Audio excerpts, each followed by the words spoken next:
ഇന്നലെ സമാധിയായ ചെങ്കോട്ടുകോണം ശ്രീരാമദാസ മിഷൻ അധ്യക്ഷൻ ബ്രഹ്മപാദാനന്ദ സരസ്വതി സ്വാമി തൃപ്പാദങ്ങളുടെ ഭൗതിക ശരീരം അഗ്നിയിൽ സമർപ്പിച്ചു. ആശ്രമത്തിന് സമീപം പ്രത്യേകം സജ്ജീകരിച്ച സ്ഥലത്ത് സന്യാസി വര്യന്മാരുടെയും താന്ത്രിക മുഖ്യന്മാരുടെയും കാർമ്മികത്വത്തിൽ സ്വാമിജിക്ക് അഗ്നിസമാധി ഒരുക്കി. രാവിലെ മുതൽ നടന്ന പൊതുദർശനത്തിൽ ആയിരങ്ങളാണ് അന്തിമോപചാരം അർപ്പിച്ചത്. കൃഷ്ണ ഹരേ കൃഷ്ണ കൃഷ്ണ കൃഷ്ണ ഹരേ രാമ രാമ രാമ ഹരേ ഹരേ ഹരേ കൃഷ്ണ ഹരേ കൃഷ്ണ കൃഷ്ണ.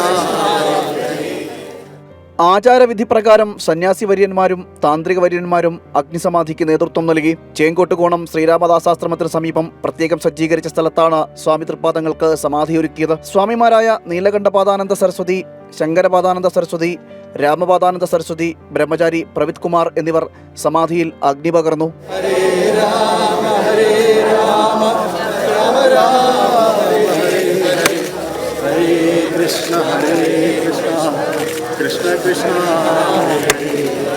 ഹരേ രാമ രാമ രാമ ഹരേ ഹരേ ഹരേ കൃഷ്ണ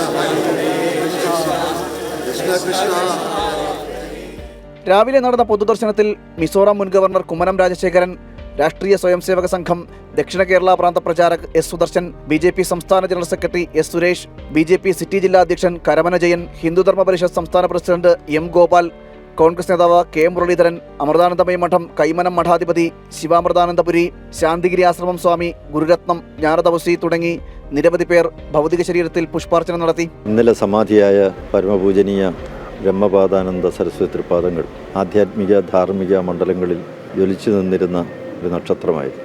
പൂജനീയ സത്യാനന്ദ സരസ്വതി തൃപ്പാദങ്ങൾ തങ്ങളുടെ ഈ ആധ്യാത്മിക ധാർമ്മിക രംഗത്തുണ്ടാക്കിയ പരിവർത്തനത്തിൻ്റെ ചുവട് പിടിച്ചുകൊണ്ട് ശ്രീരാമദാസ മിഷനെ നയിക്കുകയും സന്യാസി ശ്രേഷ്ഠന്മാരുടെ എല്ലാം പൊതുപ്രവർത്തന വേദിയായിട്ടുള്ള മാർഗദർശക മണ്ഡലത്തിന് ഒരു താങ്ങും തണലുമായി നിന്ന് വേണ്ട നേതൃത്വം നൽകുകയും ചെയ്ത ബ്രഹ്മപാദാനന്ദ സരസ്വതി സ്വാമികളുടെ വിയോഗം തീർച്ചയായും ആധ്യാത്മിക രംഗത്തൊരു വലിയ നഷ്ടമാണ് സംഭവിച്ചിരിക്കുന്നത്. കർക്കിടക മാസത്തിൻ്റെ അന്ത്യവേളയിൽ രാമായണ മാസാചരണങ്ങളെല്ലാം സമാപിച്ചുകൊണ്ട് പട്ടാഭിഷേക പാരായണം നടക്കുന്ന സകല വീടുകളിലും അതിൻ്റെ ചടങ്ങുകൾ നടക്കുന്ന വേളയിലാണ് അദ്ദേഹം സമാധിയായത്. അദ്ദേഹത്തിൻ്റെ ഓർമ്മ എന്നുമെന്നും ഈ നാട്ടിലെ ജനങ്ങളുടെ ഹൃദയത്തിൽ ഉണ്ടാകും. ഒരു ആത്മീയ ജീവിതം എന്തുകൊണ്ടും ശ്രദ്ധേയമാണ്. ഈ ആശ്രമത്തിൻ്റെ സർവതോമുഖമായ നമ്മുടെ സ്വാമിജിയുടെ സത്യാനന്ദ സരസ്വതി തിരുവടികളുടെ വിയോഗത്തിന് ശേഷം, സമാധിക്ക് ശേഷം ആശ്രമത്തിൻ്റെ എല്ലാ കാര്യങ്ങളിലും മുൻകൈയെടുത്തുകൊണ്ട് പ്രവർത്തിച്ചു കൊണ്ടിരുന്ന സ്വാമി ബ്രഹ്മപാദാനന്ദ സ്വാമിജിയുടെ ശരിക്കു പറഞ്ഞാൽ അതൊരു വിടവ് തന്നെയാണ്. കേരളത്തിൽ മുഴുവൻ ഒരു ഹൈന്ദവ നവോത്ഥാനത്തിന് കാരണക്കാരനായ സത്യാനന്ദ സരസ്വതിയുടെ പിൻഗാമിയായിട്ട് അവരോധനായ ബ്രഹ്മപാദാനന്ദ സ്വാമി തിരുവനന്തപുരത്തെ എല്ലാ സാമൂഹിക സാംസ്കാരിക പ്രവർത്തനങ്ങളിൽ മുന്നിട്ട് നിന്ന ആളാണ്. അദ്ദേഹം അമൃതാനന്ദ മഠമായിട്ട് വളരെയധികം സഹകരിച്ച് പ്രവർത്തിച്ചിട്ടുണ്ട്. ഇപ്പോൾ ധർമ്മരക്ഷാ യാത്രയിലും അദ്ദേഹത്തിൻ്റെ വലിയൊരു പങ്കുണ്ട്. ഇപ്പോൾ എല്ലാ കാര്യത്തിലും തിരുവനന്തപുരത്തൊരു സാന്നിധ്യമായിരുന്നു അദ്ദേഹം ഇന്നും ഉണ്ടായിരുന്നു, എല്ലാ കാലത്തും ഉണ്ടായിരുന്നു. അദ്ദേഹത്തിൻ്റെ വിയോഗം നമുക്ക് എല്ലാവർക്കും നഷ്ടമാണ്. തീർച്ചയായിട്ടും ആരും ശാശ്വതമായിട്ട് ജീവിച്ചിരിക്കാൻ സാധിക്കില്ല. എങ്കിലും അദ്ദേഹം നൽകിയിട്ടുള്ള സംഭാവനകൾ എല്ലാ കാലത്തും സ്മരിക്കപ്പെടും. അദ്ദേഹത്തിൻ്റെ സേവനങ്ങളും എല്ലാ കാലത്തും ജനങ്ങൾക്കൊരു ആശ്വാസമായിട്ടുണ്ട്. ആത്മാവിന് നിത്യശാന്തിക്ക് വേണ്ടി പ്രാർത്ഥിക്കുന്നു. പൊതുദർശനത്തിനും വിധിപ്രകാരമായ ചടങ്ങുകൾക്കും ശേഷം ഭൗതിക ശരീരം വൈദിക താന്ത്രിക വിധി പ്രകാരം അഗ്നിയിൽ സമർപ്പിച്ചു.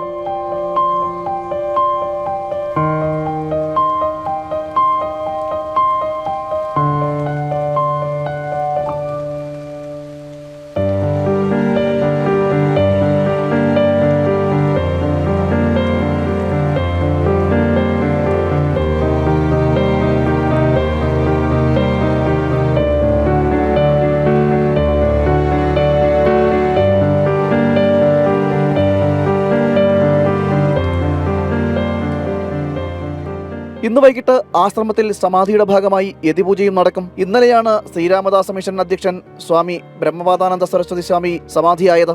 ജഗദ്ഗുരു സത്യാനന്ദ സരസ്വതി തൃപ്പാദങ്ങളുടെ സമാധിക്ക് ശേഷം ശ്രീരാമദാസ മിഷന്റെ പ്രവർത്തനങ്ങൾ ഭക്തഹൃദയങ്ങളിലേക്ക് എത്തുന്നതിൽ നിർണായക പങ്കുവഹിച്ച മഹാവ്യക്തിത്വമാണ് സ്വാമി ബ്രഹ്മപാദാനന്ദ സരസ്വതി തൃപ്പാദങ്ങൾ. ജനം, തിരുവനന്തപുരം.